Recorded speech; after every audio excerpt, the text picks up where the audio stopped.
Ante todo, muy buenas tardes. Muchísimas gracias por prestarme un poco de su tiempo este domingo. Yo entiendo que el domingo siempre es un día como para, pues, dejar un poco atrás todo el estrés que podemos estar teniendo en el internado. La mayoría de ustedes creo que se está preparando para el curso de ENAM, el examen del ENAM, y entonces, bueno, puedo entender mucho como que el domingo es el día sagrado. Pero también el domingo es justamente muy aparte un día sagrado como para descansar y olvidarnos de todo el estrés del internado. También es el día importante justamente para repasar aquellas cosas más importantes que no nos quedaron claro o que de alguna forma son muy importantes a puertas del examen. Mi nombre es Cintia Paredes Paucar, yo soy cardióloga, me especialicé acá en Perú y hice una subespecialidad de 2 años en el extranjero. Actualmente trabajo como en el área de cuidados intensivos del área postoperatorio en el Instituto Nacional Cardiovascular. Es un gusto para mí poder estar con ustedes, como les digo, estas 4 horas. Primero agradezco su tiempo y pues si hubiera cualquier duda, cualquier pregunta durante la metodología de la clase, pues como les dije, no duden en levantar la mano. Eh, a puertas del examen vamos a ver que los temas de mayor rentabilidad, por ejemplo, si tenemos que hablar cuáles son la mayor cantidad de preguntas que vamos a tener en el área de cardiología, vamos a enfocarnos en 3 cosas muy importantes. Uno, en el área de cardiopatía isquémica. La cardiopatía isquémica de lejos, tanto en el síndrome coronario agudo como lo que llamamos hoy en día el síndrome coronario crónico, son lo que se lleva más de 20 preguntas. O sea, en general, cuando vemos el progreso de las preguntas en los años anteriores, vamos a ver que más del 50% de las preguntas que vamos a ver de cardiología en el examen son enfocadas al área de cardiopatía isquémica. Y esto ha sido una constante a lo largo de los años. En segundo lugar, vamos a tener el área de arritmias. Y arritmias es muy extenso. Vamos a tratar de enfocarnos en las arritmias más frecuentes que van a ver ustedes como caso clínico.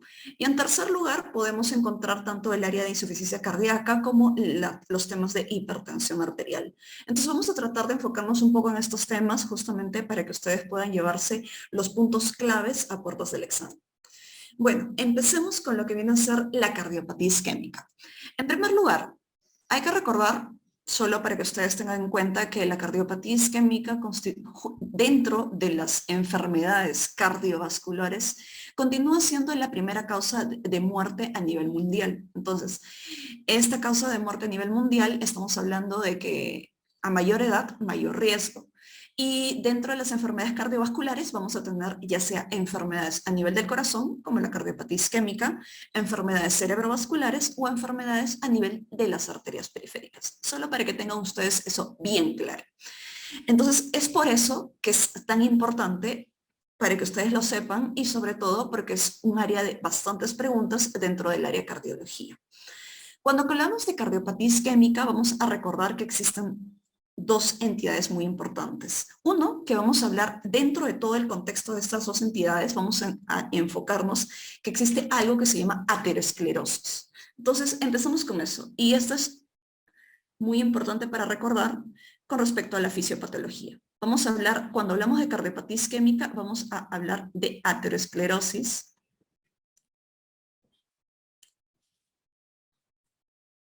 Perdón, que a veces la letra me sale fatal, aterosclerosis coronaria. Entonces, coronaria es porque son las arterias que irrigan o que llevan sangre al corazón. Y aterosclerosis van a ser todos estos depósitos de grasa, este grado inflamatorio que va a haber a nivel de estas arterias. Entonces, este va a ser el sustrato fisiopatológico que nos va a explicar los signos, los síntomas y todo lo que vamos a encontrar en el paciente que tiene cardiopatía isquémica. Entonces, ¿cuál es el sustrato inicial? La aterosclerosis coronaria. ¿Y qué es lo que lleva esta aterosclerosis coronaria? Va a llevar a que exista una disminución en el flujo sanguíneo.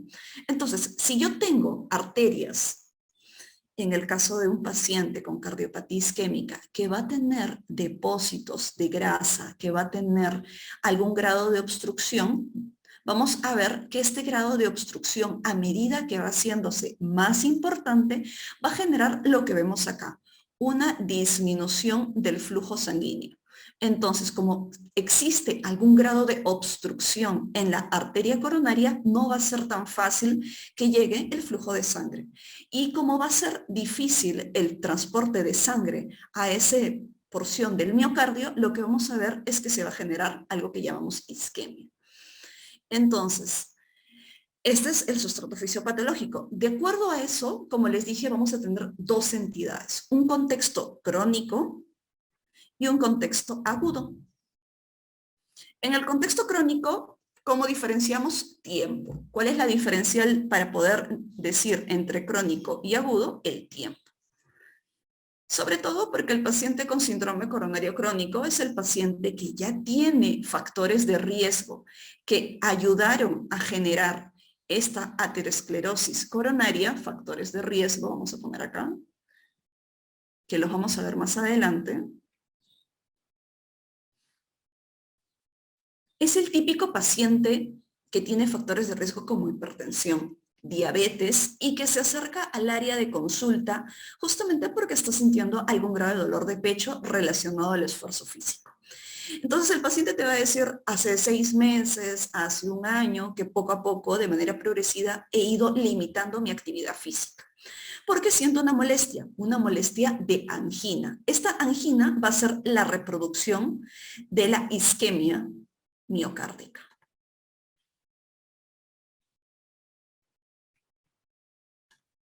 Y vamos a ver más adelante cómo definimos la angina. Entonces, como les dije, la diferencial es el tiempo. En el caso del síndrome coronario crónico va a ser algo más de mayor cantidad de meses. En el síndrome coronario agudo, ¿qué es lo que sucede? En el síndrome coronario agudo tenemos dos entidades muy características. Uno, el síndrome coronario con elevación del segmento ST y otro sin elevación del segmento ST. ¿Y cuál es el segmento ST? A veces en el tema de electrocardiograma siempre es difícil poder diferenciar todas estas ondas. A ver, permítanme, vamos a borrar esto de acá. Ya.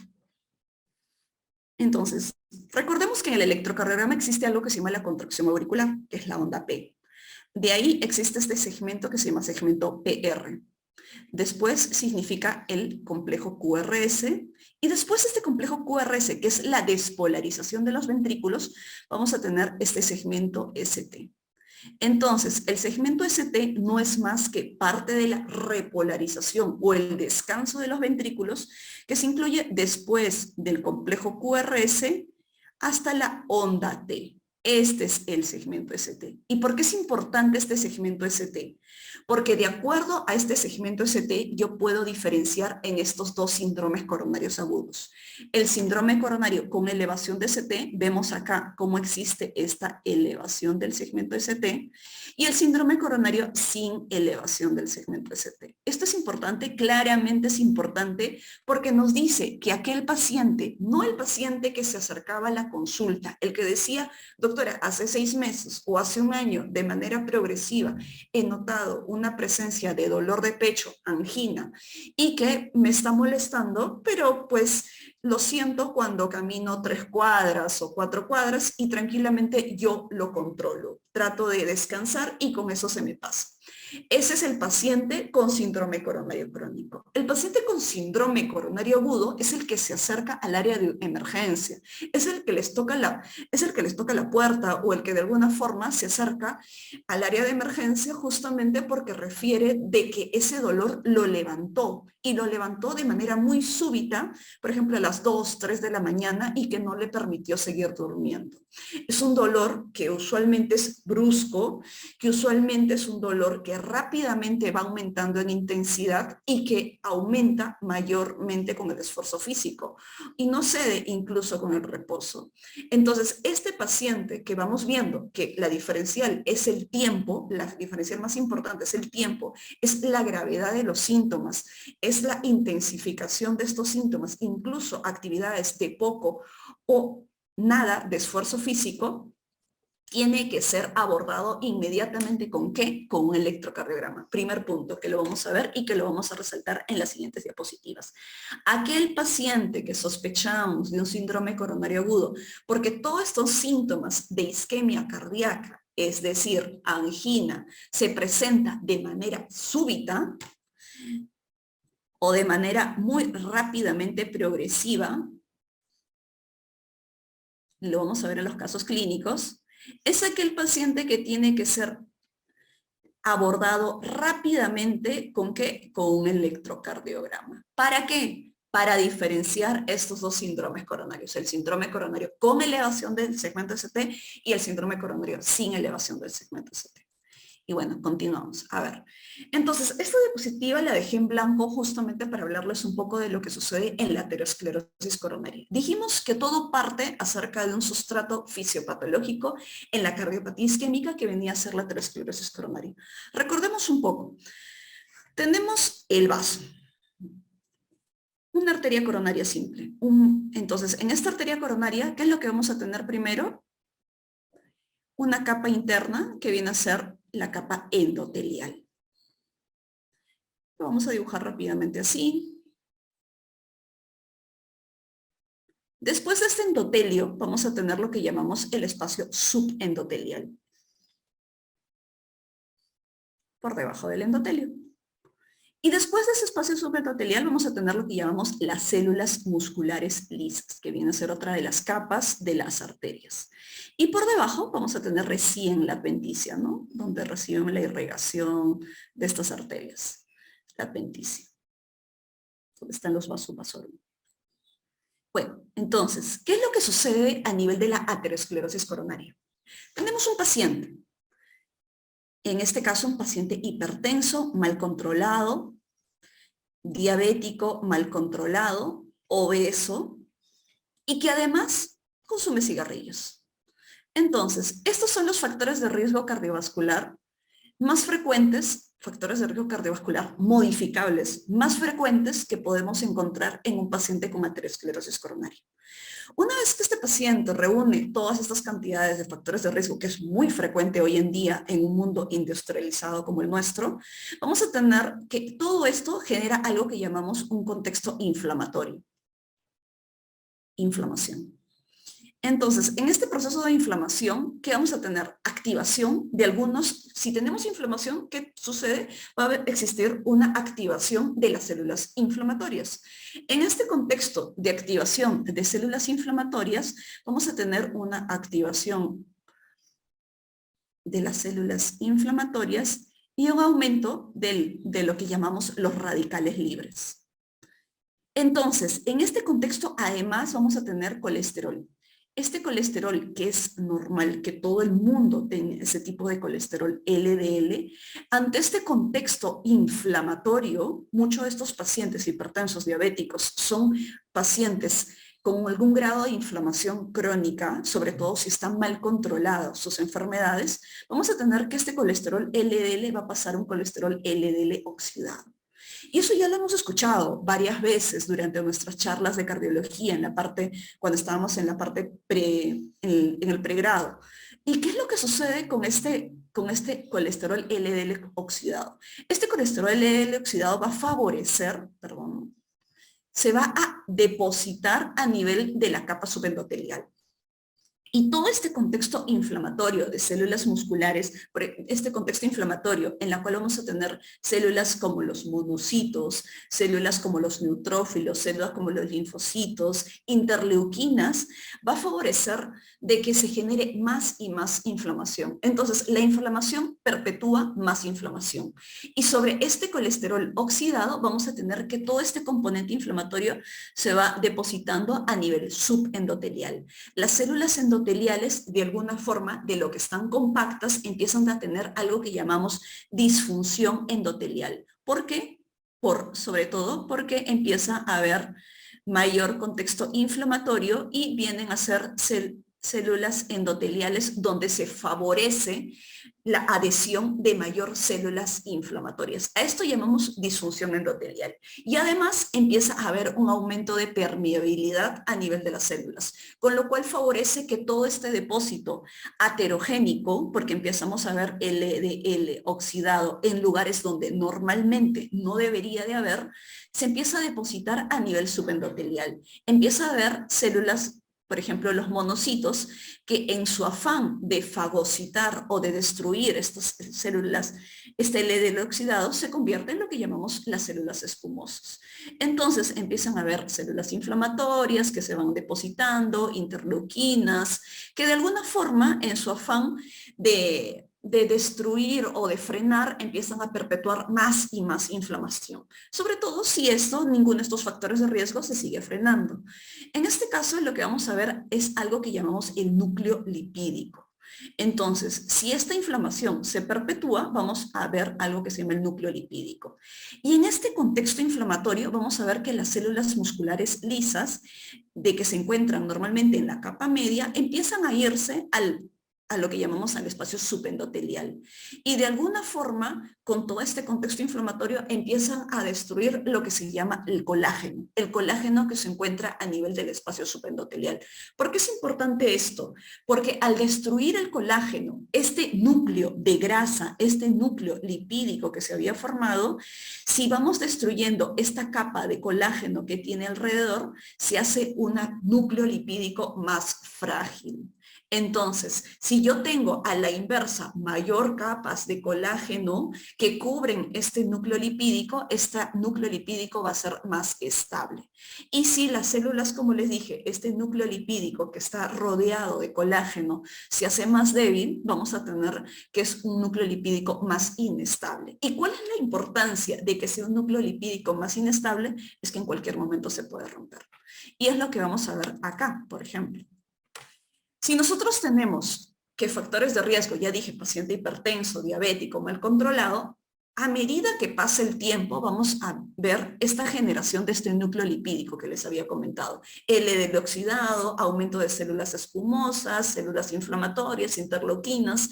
Y si este colágeno que normalmente debería de cubrir este núcleo lipídico no es suficiente, puede existir cualquier evento en el cual este núcleo lipídico se rompa, se exponga al torrente sanguíneo, en este caso de la arteria coronaria, y se forme lo que llamamos un fenómeno aterotrombótico. Entonces, ¿qué es lo importante en los pacientes con síndrome coronario crónico? Es que muchos de ellos van a tener este grado de obstrucción, este grado de disminución de la luz de la arteria coronaria. Y ellos van a vivir tranquilos, de alguna forma tratando de limitar sus actividades en base a este grado de obstrucción de la arteria coronaria. ¿Qué es lo que sucede en el síndrome coronario agudo? Que este grado de obstrucción en esta arteria coronaria ya se rompió y ya se formó lo que llamamos el evento aterotrombótico. Entonces, todos los pacientes con síndrome coronario agudo van a tener lo que llamamos el evento aterotrombótico, sobre el cual vamos a tener esta angina incapacitante, este dolor agudo, súbito, sobre el cual ellos van a presentarse al área de emergencia. Entonces, habiendo entendido esto, regresamos a los factores de riesgo. Puntos muy importantes. ¿Por qué es importante señalar esto? Porque ustedes le van a colocar en un caso clínico. Paciente, no es lo mismo paciente varón de 20 años que no tiene ningún factor de riesgo y que se presenta con dolor torácico, a aquel paciente de 70 años, hipertenso, diabético, con enfermedad renal, obeso, que se presenta con dolor torácico. Son dos contextos distintos. En base al contexto clínico, en base a los factores de riesgo, a mí me ayuda a orientar si el dolor torácico es de causa cardíaca o no es de causa cardíaca. Hay que recordar que no todos los dolores en el pecho son de causa cardíaca. Y sobre todo, yo voy a sospechar más en causa cardíaca, el problema que sea una angina, sobre un paciente que tenga mayor probabilidad. Y esta lo que llamamos es probabilidad pretest. Y esto nos basamos en ¿qué? En los factores de riesgo y cómo el paciente me va a mencionar los síntomas. Mencionemos los factores de riesgo más importantes. Cuando hablamos de factores de riesgo vamos a entender dos cosas, que existen factores de riesgo que no van a poder ser modificables y factores de riesgo que claramente van a poder ser modificables. ¿Cuáles son los factores de riesgo modificables para mi paciente con enfermedad, con posible riesgo de enfermedad cardiovascular? Uno, la edad. Como les dije, a mayor riesgo, mayor edad. Eso es algo que no podemos frenar. Y dos, el componente genético. Si yo tengo un componente genético en el cual familiares de primer grado tuvieron historia de un infarto precoz o de una muerte súbita por causa cardíaca precoz, es decir, en el caso de las mujeres por debajo de 65 años y en el caso de varones por debajo de 55, yo tengo mayor riesgo de enfermedades cardíacas. Y en el caso de factores de riesgo modificables, vamos a tener, y esto es un punto importante, que la hipertensión es el factor de riesgo modificable más importante. Luego vamos a tener la enfermedad renal crónica, la diabetes, la obesidad, el colesterol y el tabaquismo. Bueno, ya vimos este video y si nos enfocamos un poco a ver, a hablar un poco acerca del síndrome coronario agudo, vamos a recordar que cuando existe este evento aterotrombótico que les dije, este evento aterotrombótico puede surgir en cualquiera de las 3 arterias del corazón. Las arterias coronarias que vamos a tener a nivel del corazón son 3 principalmente. Una, la arteria coronaria derecha, la arteria descendente anterior y la arteria circunfleja. Entonces, este evento aterotrombótico que les comenté puede surgir en cualquiera de estas 3 arterias o en cualquiera de sus subramos. Entonces, es importante conocer, uno, qué territorio irrigan estas arterias, justamente para decir, bueno, sucedió una lesión aterotrombótica en la coronaria derecha, entonces el territorio que ha irrigado, el territorio que lleva sangre, es el territorio que va a estar afectado. Lo mismo diremos para la descendente anterior y lo mismo diremos para la circunfleja. Por eso ahorita vamos a ver cuáles son los territorios que irrigan. Sobre todo, segundo punto muy importante, vamos a ver que estas arterias también irrigan a lo que llamamos al sistema de conducción eléctrico. Por ejemplo, en el caso de el nodo sinusal, el nodo aurículo-ventricular y las fibras Purkinje son irrigadas por estas arterias y justamente si tengo una lesión en esas arterias pudiera tener una afectación del sistema de conducción eléctrico del corazón y tener algún grado de bloqueos, arritmias, secundario al evento aterotrombótico. Y en tercer lugar, vamos a recordar que también existen lo que llamamos los músculos papilares. Cuando existe un síndrome coronario agudo, entonces vamos a tener que una pérdida de masa muscular. ¿Y por qué voy a tener una pérdida de masa muscular? Porque como les dije, existe un evento aterotrombótico en cualquiera de estas 3 arterias.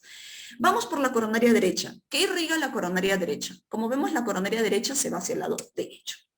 Entonces, ¿qué va a irrigar? Al ventrículo derecho. Entonces, principalmente la arteria coronaria derecha, si es una arteria coronaria dominante, va a irrigar al ventrículo derecho. Entonces, en segundo lugar, vamos a ver también que va a irrigar a la parte del septum inferior en su parte basal y media. Entonces, como tiene la coronaria derecha, si es dominante, va a tener a la arteria que llamamos descendente posterior, así como existe una descendente anterior, existe una descendente posterior, va a irrigar justamente la parte de atrás del ventrículo izquierdo. Entonces, eso es lo que irriga la coronaria derecha. Punto muy importante número 2 con respecto a la coronaria derecha. Cuando hablamos del sistema de la irrigación del sistema eléctrico o la conducción eléctrica, vamos a recordar el nodo sinusal, vamos a recordar el nodo auriculoventricular y las fibras del haz de His y Purkinje. En el caso del nodo sinusal, vamos a recordar un punto muy importante. En 55% de los casos está irrigada por la coronaria derecha. Y en 45% de los casos va a estar irrigada por la circunfleja. En el caso del nodo auriculoventricular, vamos a ver que esta irrigación, por ejemplo, va de un 90% por la coronaria derecha y en un 10% por la circunfleja. Y en las fibras del His-Purkinje, en su mayoría son irrigadas por la arteria descendente anterior. Entonces, ¿esto es importante? Sí, claro que sí. Entonces, si tenemos una lesión en la arteria coronaria derecha, vamos a ver que puede existir no solo una lesión en el ventrículo derecho, no solo una lesión en la parte del septum inferior del ventrículo izquierdo, sino que también podemos tener lesiones tanto en el nodo sinusal o en el nodo auriculoventricular. Esto va a depender de la localización del evento aterotrombótico.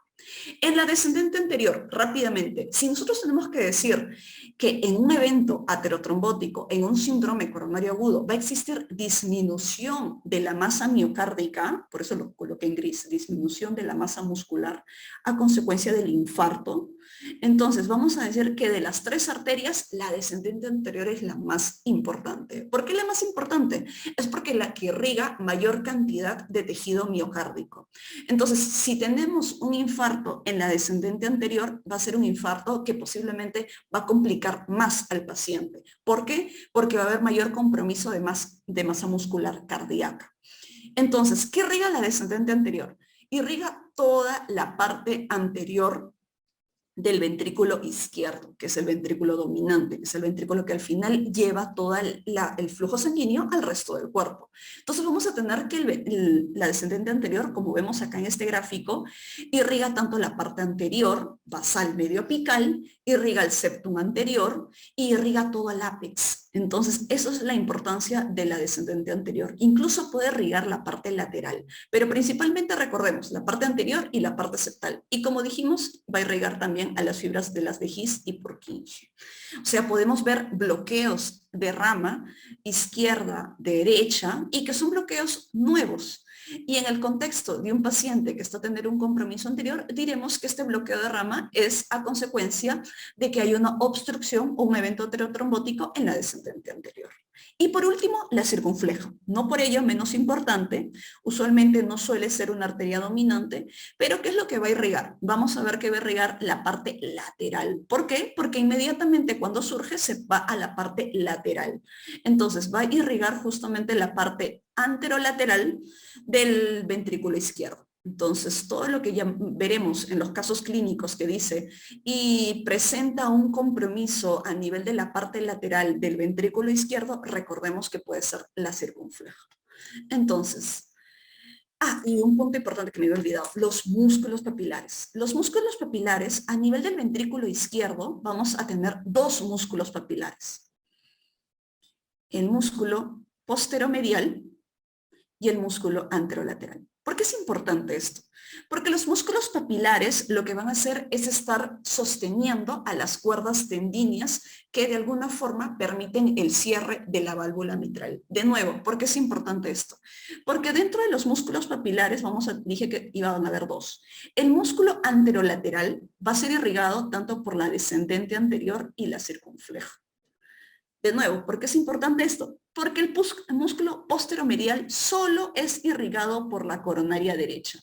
Cuando yo tengo un infarto que compromete a la arteria coronaria derecha, puedo tener, como dije, infartos de ventrículo derecho, puedo tener compromiso del sistema de conducción y puedo tener compromiso a nivel del músculo posteromedial. Y como les dije, los músculos papilares lo que hacen es sostener en este caso a las cuerdas tendíneas de la válvula mitral. Si existe una lesión de este músculo papilar, el paciente va a tener una insuficiencia mitral y una insuficiencia mitral aguda. ¿Por qué? Porque no se va a poder cerrar bien esa válvula mitral durante la sístole. Entonces, vamos a tener que va a haber un aumento del flujo y sobre todo por la insuficiencia mitral aguda, y todo esto va a ser una complicación mecánica del infarto de miocardio con compromiso de la coronaria derecha. Entonces son cosas que hay que tener en cuenta. Entonces, cuando se ocluye una arteria, no es que solo se ocluye una arteria y hay compromiso de la masa miocárdica, sino que también puede tener compromiso a nivel del sistema de conducción y, como dije, a nivel de los músculos papilares. Entonces, seguimos. En el caso como les dije, cuando vamos a ver la aterosclerosis coronaria y la formación de estas placas de grasa, vamos viendo que a medida que va progresando la placa, a medida que esta placa se va haciendo más, de alguna forma, más grande, vamos disminuyendo, obviamente, el tamaño de la luz del vaso. Eso es por lógica. Entonces, a medida que va pasando esto, va viendo algunos cambios, y esto es lo que llamamos la cascada isquémica. Entonces, la cascada isquémica a consecuencia de la disminución del flujo coronario a través de ese vaso. Entonces, lo que tenemos normalmente de un músculo cardíaco normal, existe alteración del flujo sanguíneo, disfunción diastólica, disfunción sistólica, recién se va a traducir después, en cambio, electrocardiográficos, y por último, el paciente va a sentir estos cambios o toda esta manifestación o este sustrato fisiopatológico en lo que llamamos la angina de pecho. Entonces, si queremos definir a qué se define la angina de pecho, no es más que la isquemia miocárdica. Es la expresión clínica de la isquemia miocárdica. Y luego, por último, si no resolvemos esto, pues el músculo cardíaco va a terminar de morir, es decir, necrosis. En el caso de la angina de pecho vamos a resaltar un punto muy importante, que no todo, como les dije, no todo dolor en el pecho es de causa cardíaca, pero ¿cómo identificamos a aquellos pacientes que sí están teniendo una angina de pecho? Por 3 puntos muy importantes. Uno, las características, la característica de esta angina de pecho. 2, en este caso, por ejemplo, vamos a tener con qué se desencadena.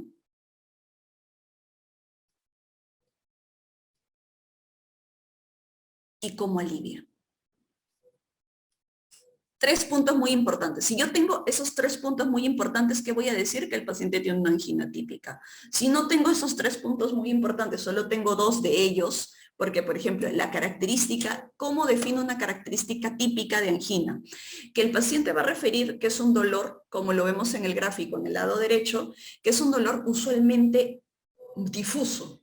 No es un dolor acá, doctora, me duele con el dedo. No, no, no. El dolor de la angina de pecho es un dolor difuso. El paciente lo menciona o con el puño o con la palma o de alguna forma trata de mencionarlo de alguna manera muy extensa a nivel del tórax.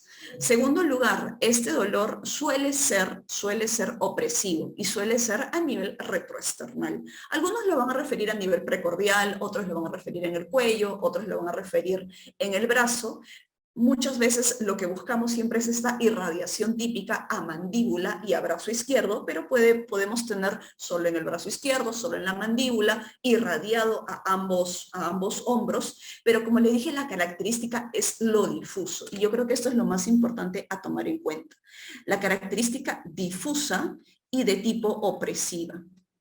Por ahí algunos van a decir, me arde, sí, puede ser, es menos usual.